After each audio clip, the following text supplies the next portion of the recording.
was a dream project. If Arnold's body is the perfect vehicle for his soul, this movie is a kind of perfect vehicle for Arnold. I feel like I was meant for something more than this. This was a very action-oriented picture, very special effects-oriented picture. And of course, this had the brilliance of the Phil Dick concept to play off of, and that's why it was such a milestone movie. It was a thinking man's action movie. Sorry, Quaid. Your whole life is just a dream. Is it the reality of a dream, or is it the reality of somebody that has a dream but comes out of the dream? My name is not Quaid. Total Recall was just an action-packed movie.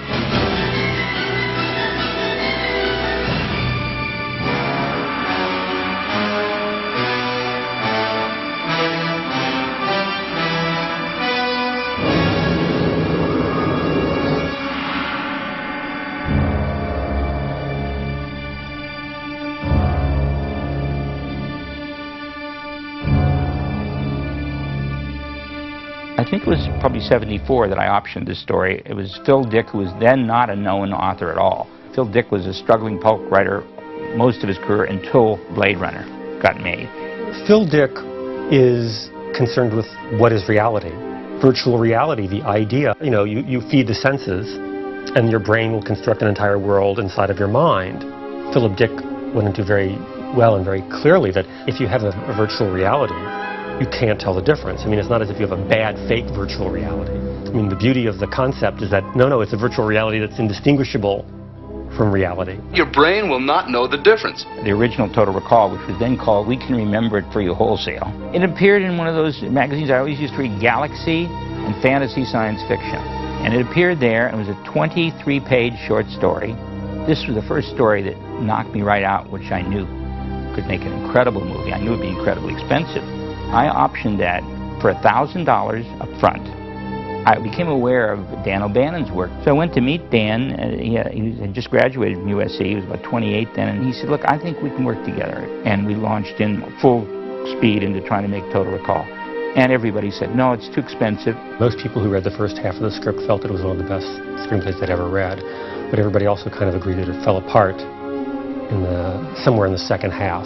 There were 40 drafts, but the last draft and the first draft were really essentially not different, like in the point that nobody had solved the third act. The second act didn't come too hard. About a year it took us. But 3 or 4 years before that third act, the inspiration of everybody can relate to our air is choking. And when they punished the Martian mutants, they just threatened to cut off their air. So when they did that to them, then the hero could do this larger-than-life gesture if he could turn the device that the aliens had left millions of years ago buried, and the whole planet would get atmosphere. So we had our ending, and the whole story seemed to just fall right into place. Total Recall was around for years and years and years, and it went from one place to the other, from one producer to the other, from one studio to the other, and it finally settled with Dino De Laurentiis. There it stayed for a very long time. Many directors were attached, like Cronenberg, for example. As I recall, there were 7 directors. Most prominently sticking out in my mind was Richard Rush, who did The Stuntman. He and Dino couldn't agree because he liked our third act of Total Recall, and Dino didn't. The new Mars Gets Air. I said, no like. I said, why? He said, air, too hard. I can't visualize. And Richard Rush said, but it's wonderful. Dino, it works perfectly. He said, Dick, I can't go with you as director. I don't even want to go to Mars. And I said, well, you can't take that. It's in my contract, Dino. He said, it'll never get made. I said, fine, I'd rather never make it. And I said, Mars is in and Mars Gets Air. It'll work. This is the first ending that's worked, Dino. Show it to another director. So one day, I get a call. He says, Ron, I love you so much I could kiss you on the mouth. You saved me. You're so goddamn stubborn, you saved me. I showed the script to Bruce Beresford. First director I show it to, I say, take out Mars, take out air. He said, Dino, you full of shit. He said, I'm a full of shit. He's right. He said, the best thing in it is Mars and air. We go. Come to the house, we go with this version. So I went to the house, we all hugged each other, and Bruce went to Australia, and we started pre-production with Patrick Swayze in the lead. And it was during that period, after all this time, 7 years, that Dino's public company, which we had formed a year or two earlier, finally he had several flops in a row, and he had to go bankrupt, and that included the Total Recall project. So Beresford called us. He says, the movie's off. Dino's gone bankrupt. He fired 80 people, and they're tearing down the sets as I look out the window. And we had thought that was it. Let's do it. do what? Move to Mars. Arnold had always loved it, but he wasn't as big a star as he was. He read it 4 years earlier. I was always on top of that movie and checked it out because I loved that story. Dino felt that the story would work much better if it's not me starring in it, and he had his reasons for it. I was not about to argue his reasons because he had his, and I had mine why I should be doing it, of course. You know, that was the way it went. Drive! Drive! Would you please repeat the destination? Arnold really wanted to do it and never got the chance. Dino was very adamant, you won't get it.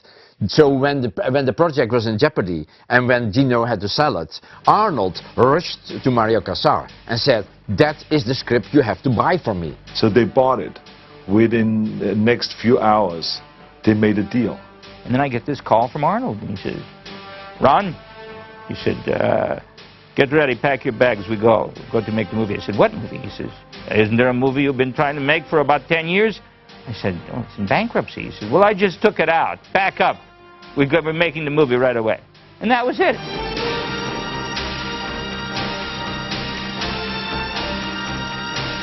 In the original versions, the character was more like a kind of timid, nearly accountant type, which was completely a different approach. I thought that that switch from being powerful physically and then being put in the position of being vulnerable is a much more, a stronger kind of contrast. And that's why I thought that the character should be played by me rather than by someone that is an ordinary kind of a looking guy.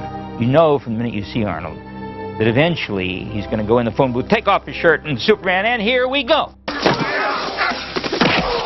No way did we feel that it was acceptable to make Arnold Schwarzenegger somebody who was basically a timid guy. That was not Arnold.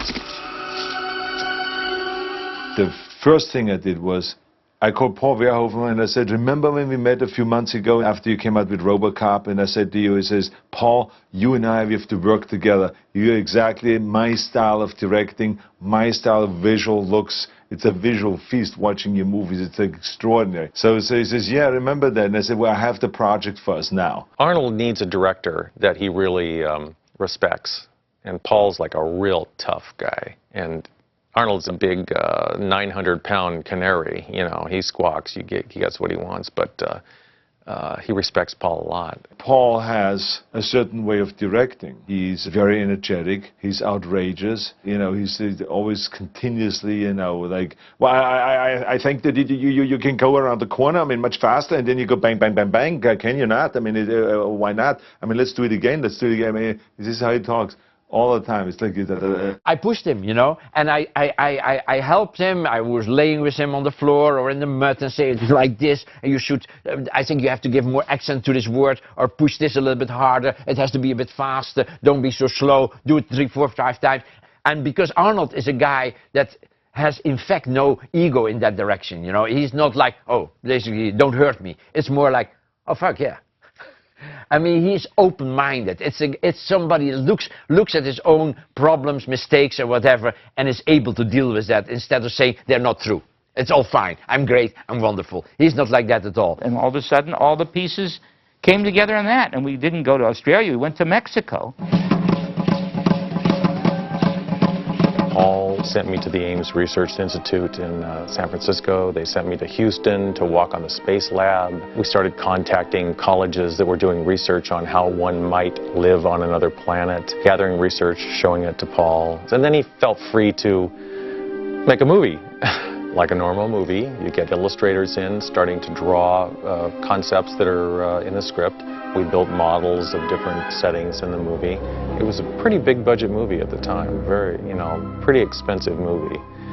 And the only way we could do it is to go down to Mexico. And there were 10 stages. 9 of them we kept building sets. And so every stage had maybe 3 or 4 sets built on them to fill these huge 180 by 80, 90-foot wide stages. We worked 7 days a week for almost 9, 10 months. And it was the only way to get it done. There were local locations that we used. We used I think the Zocalo down in the subway system. But of course we also repainted the whole subway system, painted it gray. So even if we were on location, it was a monumental task. the choice of going to Mexico City was a great choice because the architecture in Mexico City is unlike anything else. We found architecture that's called New Brutalism. It was a very dark, a bit heavy-handed, concrete style that gave the movie a very definite architectural production design. We felt that it would be nice to be inside a nuclear reactor. You know, nuclear reactors, they have these holes that go in water. And I thought, okay, suppose that these poles are gigantic, you know, that they are like skyscrapers, that big, and they're hanging from the ceiling. What we found, which was skyscrapers that were designed, let's say, in a kind of really a bit surrealistic way in the beginning of the century. And Bill Flandel was looking at these things, and then somehow he say, well, you know, that's something like that, but how do we do that? It would stick out of the ground and something like that. And so we threw it on the ground, the book. But it came in a situation on the ground that it was reversed. So suddenly, the skyscrapers that were raising up were hanging down. And then we looked at it and looked at each other and said, wow, that's it, that we're going to do, that looks great. The experience in Mexico working with Arnold and the crew, and the Mexican crew we had, which was a great crew too, I mean, it was wonderful. And I think back to Total Recall with a lot of warmth and pleasure. Everybody be careful, yeah?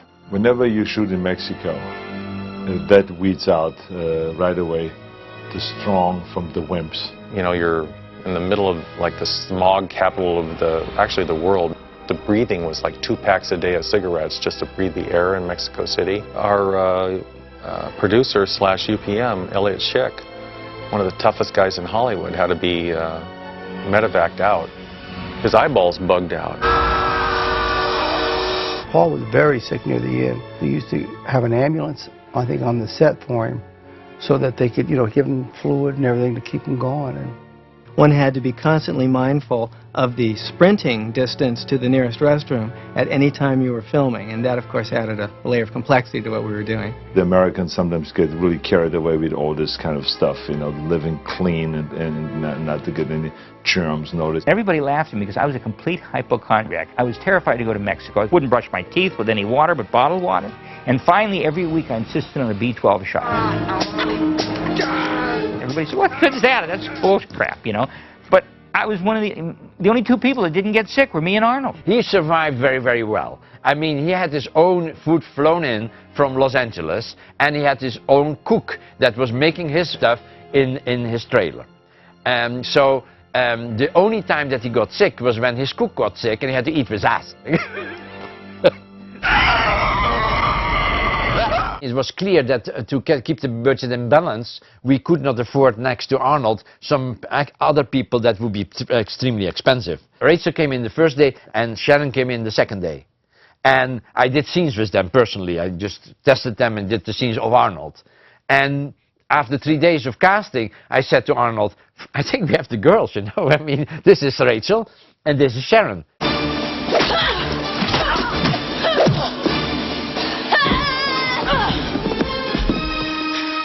It's nice to be aggressive, you know, every once in a while. I mean, in the martial arts thing, we were punching pads, and I really found that enjoyable. You know, I mean, now I understand why people have, you know, punching bags in their homes. It does. It gets out a lot of aggression. So I get into it.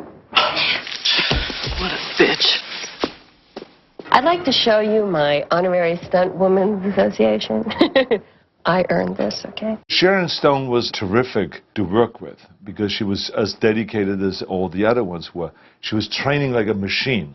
I mean, she was like the female Terminator. I shot for a couple weeks on this film and then went home and came back. When I got home the first time, I looked like a Dalmatian. Because when you throw a punch and it just stops against Arnold's arm, it's like hitting a brick wall about 60 miles an hour. I was just black and blue and sore and just, I couldn't believe it. You know how much I hate this fucking planet.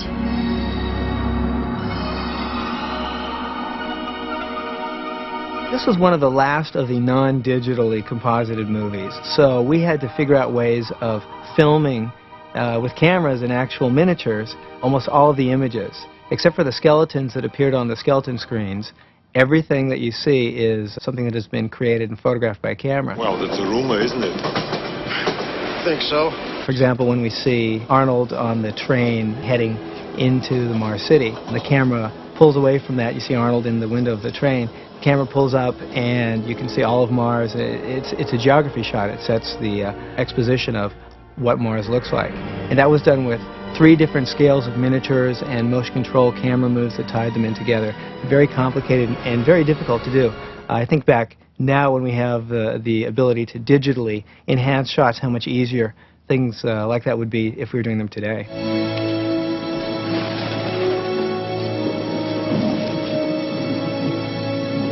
This was the top level of visual effects and special effects that I have ever worked with or that we have ever seen.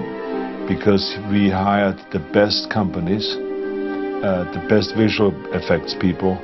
Everyone was the best. I worked on the skeleton sequence, which was one of the first pieces of CG in a feature film. Part of the problem had been up to that point that CG didn't look real. It didn't look photoreal. So it took until like Abyss and like Total Recall where things were starting to look real enough for people to include in the film. The way this sequence was done was the original photography was shot. Then later we came back to do the reenactment with Arnold and the extras who had been in the original photography. We then had to stage Arnold later. He came in, put on all of our little reflective balls. All this stuff had to be computed at high resolution, shot on our film recorder, and then we took it and gave it to DreamQuest.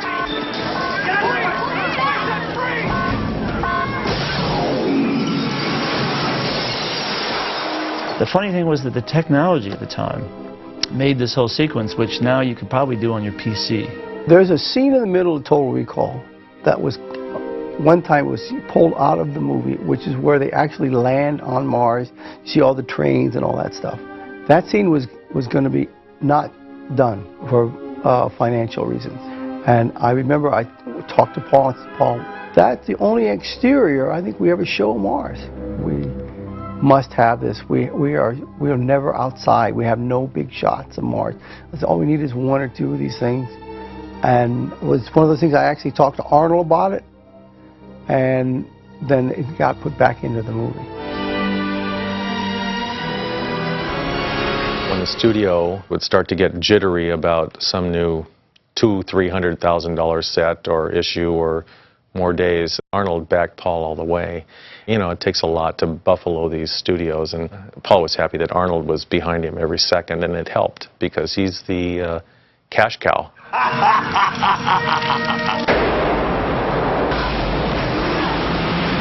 We have a scene at the end of Total Recall where they're being sucked out of this, the things that activate to make the air. Well, as we were shooting the movie, Paul had the idea of tilting it so that they would be hanging this way, and it would look like they don't have to have any wires or anything that way.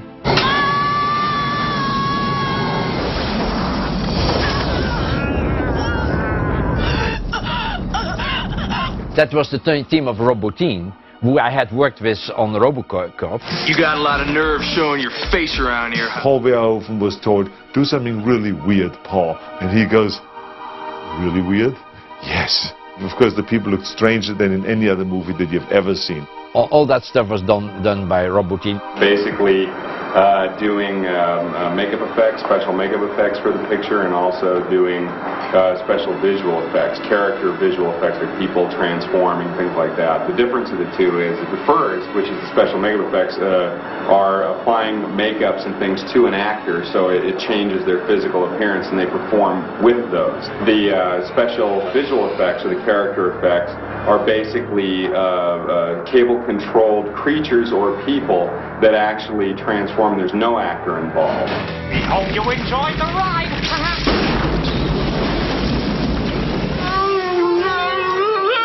The fat lady. We used the real actress so you could see, oh, she looks like him. You start laughing, you think it's Arnold, but then her face splits open.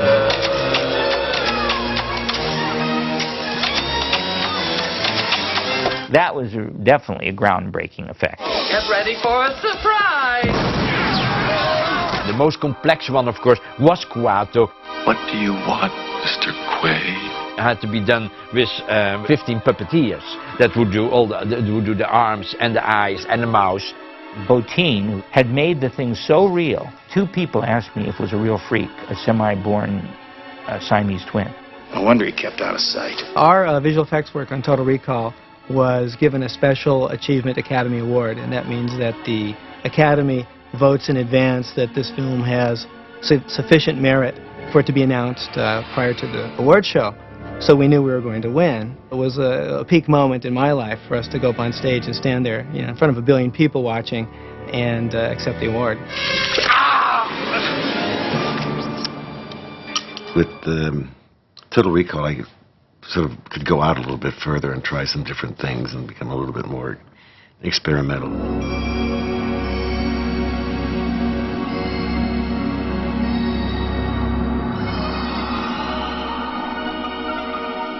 I think the score for Total Recall was, you know, fairly avant-garde. It was very difficult.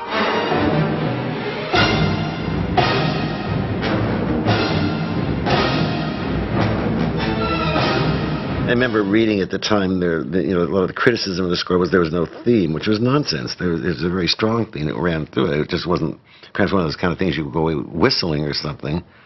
But it was very thematic, and it went through it all.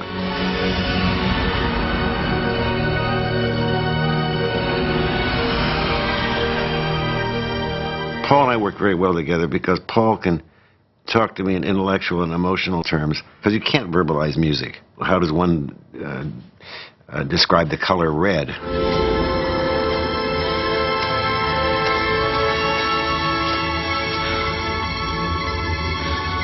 And more violence last night on Mars, where terrorists demanding independence once again halted the extraction of turbinium ore.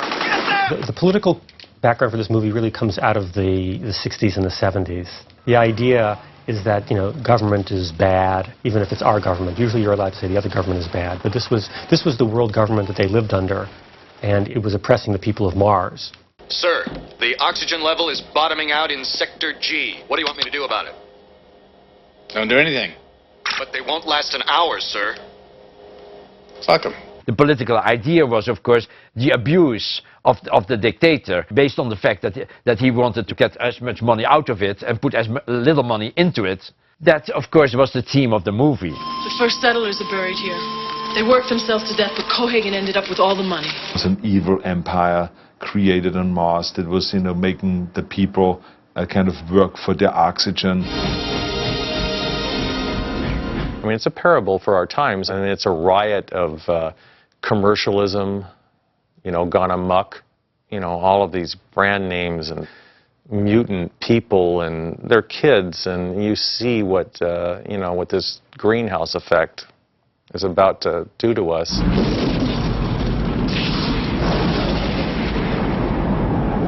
Let's go. I felt that it was extremely important for me, from a philosophical level, to make a movie that had 2 levels, and that both levels throughout would always be consistent, and that you could never say, now we are in a dream, or now we are in reality. It was Paul Verhoeven who honed in on the idea that we should really take seriously the idea that the whole thing might really be a dream. What is a dream? What is just an imagination?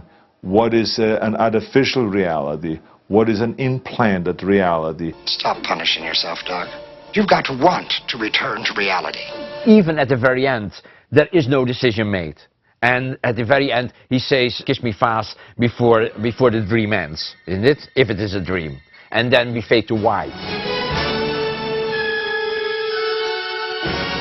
The music brings the other theme in, isn't it? At the very end. If you listen to the music, Jerry Goldsmith brings in the theme of let's say, of dream. It wasn't a thing, it was a little motif. I think it was electronic, actually. And it was sort of planted earlier in the movie, I guess, as sort of one of the big question marks. From the point of view that it was all a dream, he gets lobotomized. Of course, an audience with Arnold Schwarzenegger in the main part would not want him to dream. So to a large degree, by choosing Arnold, there was a preference for reality. You're not here, and neither am I. People saw the movie and they came out of it saying, well, was it a dream or was it real? Because I thought that would just kind of be, people would sort of take that as like just a little curly cue at the end, and they wouldn't really take it seriously. But they did, they got into it. You think this is the real Quaid? It is. The film was attacked because of the violence. I accept violence on a much higher level than a lot of other people do. For me, it's just another way of showing things. It's my dreams or my nightmares or whatever that I basically give to the audience. The scene on the elevator was a good example on that. An innocent bystander is killed. But I thought, okay, this is just a piece of meat. That's a very uncomfortable statement, of course. This whole body was blown to pieces, really. I shouldn't laugh about it, but I laugh about it because it's film. It's not real. A lot of people have complained that there are 50, 60 people killed or something like that.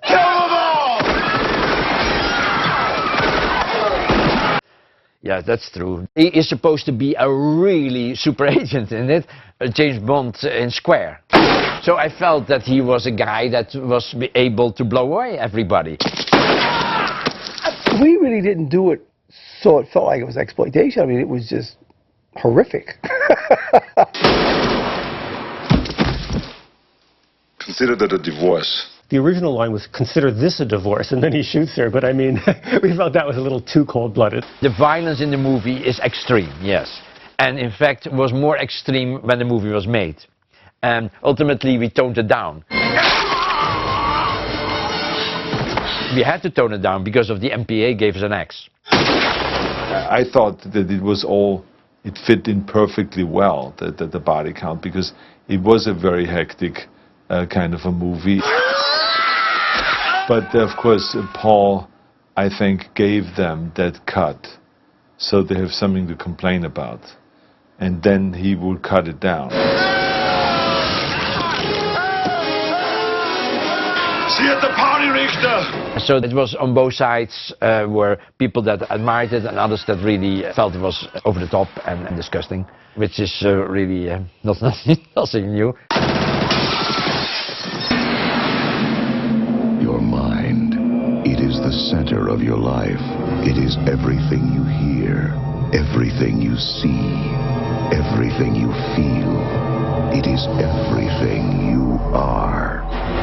We had no awareness whatsoever 3 weeks before. We had a 43% awareness, which is absolutely disastrous. And with Arnold's Crowd, he convinced Carolco that they had to put up more advertising. So the time we opened, it was 99% recognition. How would you know if someone stole your mind?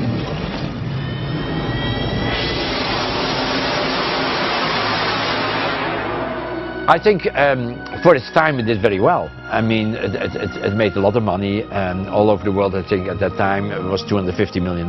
It was a big hit. It opened very big. And everybody really liked it. Whenever I go anywhere in the world, Total Recall is always mentioned. Everyone in the world recognizes the title because the movie was so big. That just shows you how big it was in my career, how important it was in my career. And it really made me make a big leap forward because of Total Recall. Kiss me quick before you wake up.